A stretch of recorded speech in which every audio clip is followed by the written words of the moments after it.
Hey, how's it going guys? I'm Ryus and welcome to my channel. I hope you are doing well. Today's deck is my take on Bukkuman deck out deck. The problem I've been seeing with other Bukkuman deck is that their life point is usually at max because the opponent knows that if they heal, they will get a draw. So in order to mitigate that possibility, I'm bringing Higanbana so I can deal the damage to myself and heal to draw more cards. Let's get into the deck rundown, shall we? First up is Aobozu. He's another draw power for the deck and healer because we will getting hit a lot. For him, I'm bringing 2 Buddha Signet, 2 Heart of Zen. This is our main draw power card. Also be careful when using this against Jimenju because it's probably getting removed real fast. 2 Buddha's Light, 1 Dharmic Reversal if you decide you want to go on the offensive, and 1 Evolve. And then we have Kaguya. She is our main defense because of her powerful field, and once you get into late game, she can also be a massive draw power booster. For her, I'm bringing 2 Swallow Kaori's Shell for more healing,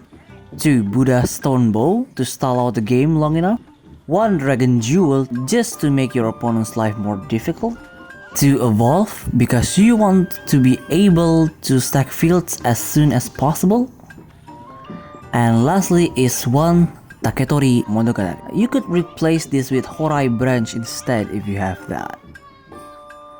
Next is the main star of the deck, Bukkuman. He's our win condition for this deck. You want to deck out as fast as possible, but because I'm missing a lot of cards, I'm just using what I have for him.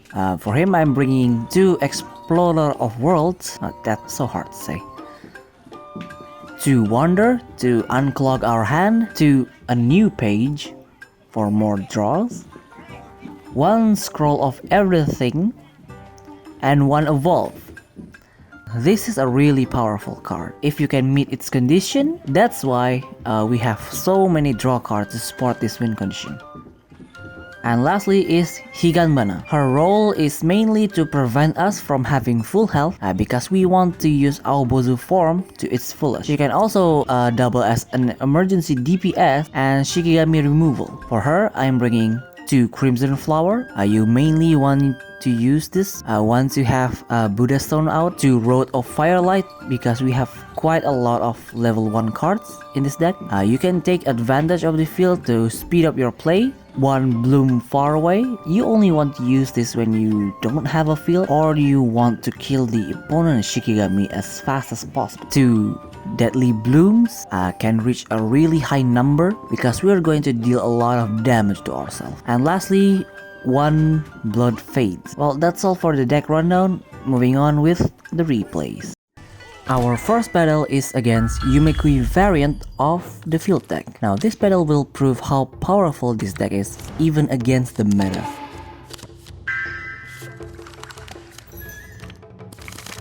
We get the first turn and we're going to activate Higanbana's form and pass. Now this form is really important to build up our damage and keep our health down low so that we can always heal and trigger this Aobozu effect. On their turn, they are going to activate Kaguya's level 1 field, then attack with Susabi. This will power up their field.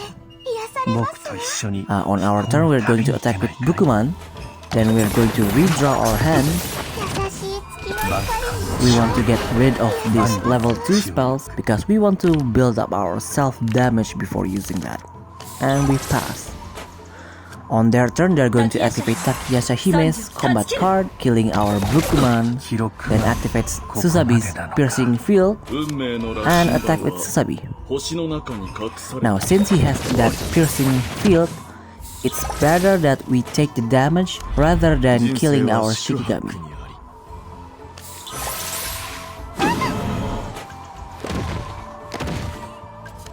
Susabi's field will destroy our Kaguya's field because we don't have anyone in our combat zone. Yumekui will activate his level 1 field and attack with Susabi and then passing. On our turn, we're just going to put 2 Kaguya's field with the rock on top so we can stall out the game. On their turn, they're going to activate Yumekui's level 2 field. Now, this could be really bad if we were playing other deck. He's going to attack our rock with Susabi and pass. On our turn, we're going to activate Higanbana level 1 field, making our level 1 card gain fast. Then we're going to put a form on Aobozu and heal ourselves using his level 2 spell.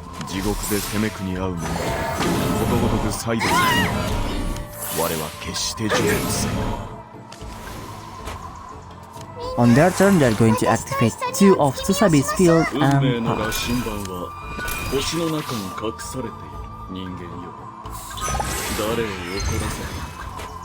Now we have to act fast because that will almost definitely kill one of our Shikigami. So we are going to attack with our rocks because it will die this turn. So then we'll draw 2 cards and activate Kaguya's level 1 field, replacing the Buddha Stone field.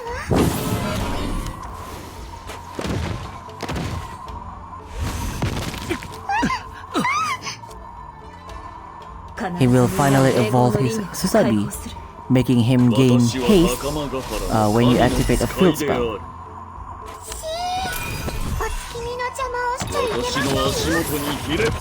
At the end of their turn, our field will heal and Aobozu will draw a card. Unfortunately, that card has a nightmare, so our Higanbana will die. So what we want to do now is stall. That's why we're going to evolve Kaguya and put a Buddha Stone on top of her field. Then we'll redraw our hand.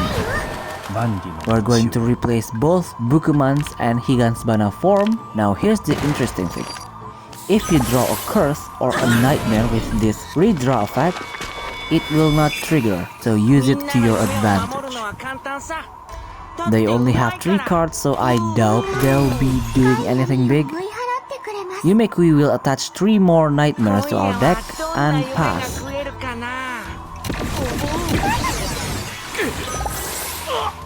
On our turn, we got hit with 2 nightmares, killing our Bukkuman. That's okay, we still got time to stall, and since their Shikigami health is pretty low, I'm going to switch Aobozu's form to Dark Reversal, and we will heal them because we care for them.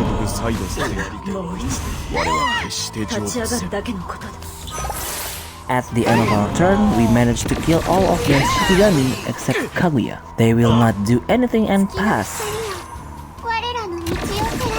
At the end of their turn, Aobozu's effect will trigger and kill Kaguya. On our turn, we get hit with another nightmare. And we're going to put Taketori Monogatari on Kaguya and attack. The reason why I did this because if Kaguya's field has the intensity of 20 or more, if she was damaged, the field will take that damage instead of her. On their turn, they will pass because all of their Shikigami is still dead.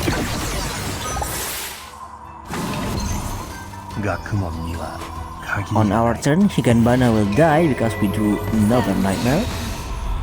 We're going to evolve Bukkuman to fill our win condition. Now all we have to do is sit back, relax, and attack when we can. But they will just surrender.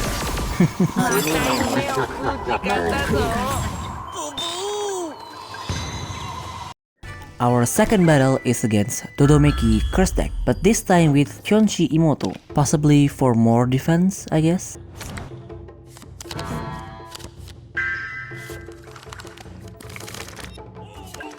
They get the first turn and activate Enmusubi field to build up Enmusubi faster.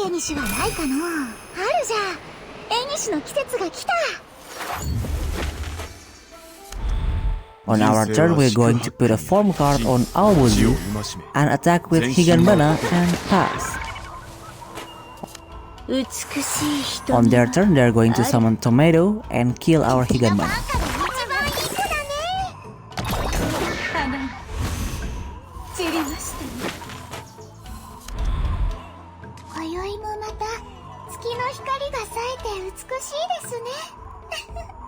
We're just going to pass because we don't want our field to be wasted, and even if we do activate it, our Aobozu effect will not trigger because we have full health. On our turn, we will stack 2 of Kaguya's field with Buddha Stone on top, stall out the game and pass.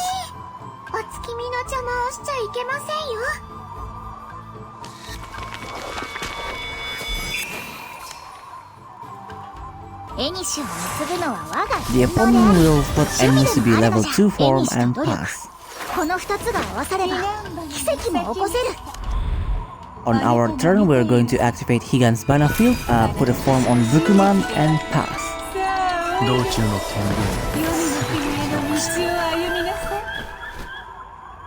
On their turn, they drew a card with Enmusubi triggering their Aobozu. Then they will activate Traveler to drop a card with Enmusubi and trigger Aobozu's effect once more. Then they will attack with Tomato, killing both of the stone and tomato. On our turn, we're going to attack with Bukkuman, draw 2 cards and pass.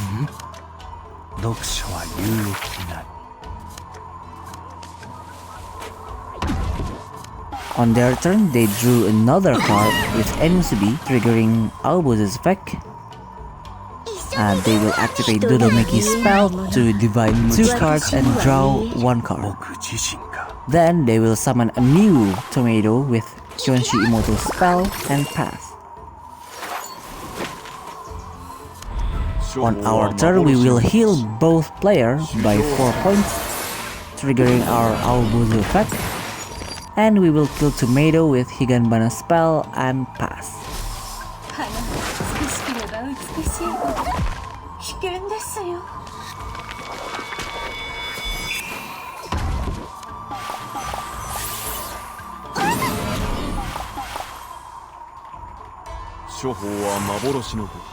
On their turn, they finally get the Dodomeki level 3 form and put 4 curse into our deck and summon another tomato and pass. On our turn, we will evolve Kaguya and then put Taketori Monogatari, then activate her level 1 field and pass. At the end of our turn, we actually drew a card with curse, but it doesn't trigger. Why? I'm not exactly sure, but from my experience, if you drew a card at the end phase or on your opponent phase, the curse effect will not trigger. So if you're facing Dodomeki curse deck, try to do this to avoid getting cursed.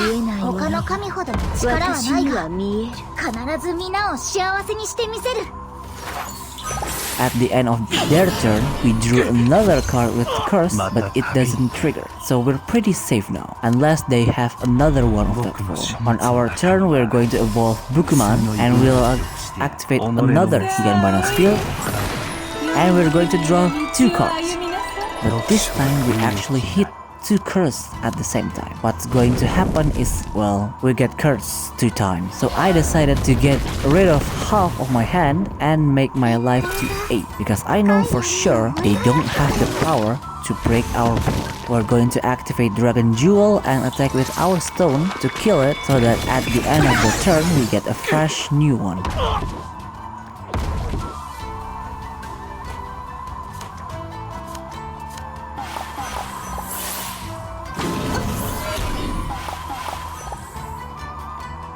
On their turn, they're going to activate All-Knowing Eye to look at the top 2 of our deck and pick one of them to kill the Shikigami of that card.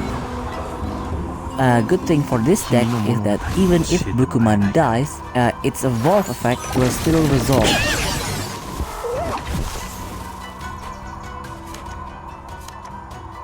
On our turn, we're going to draw a bunch of cards using Higanbana's spell, and we're going to heal both players, triggering Aobozu to draw, and at the same time, Bukkuman's evolve will resolve along with Higanbana's field, damaging us by 2. And we're going to activate another one of Higanbana's field and evolving Kaguya once more just to flex on them. And we're going to pass.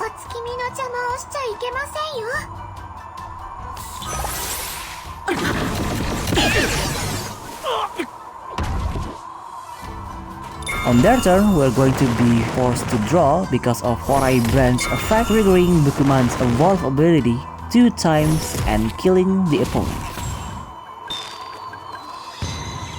Well, that's all for today's video. I certainly hope you enjoyed it. I'm going to be pretty busy this week, so I'm not sure if I'll be able to release the guide video on Saturday, but I will try my best to make it happen. As usual, if you have any kind of feedback or you want to see certain Shikigami on deck showcase, let me know down in the comments. Until then, see you next video.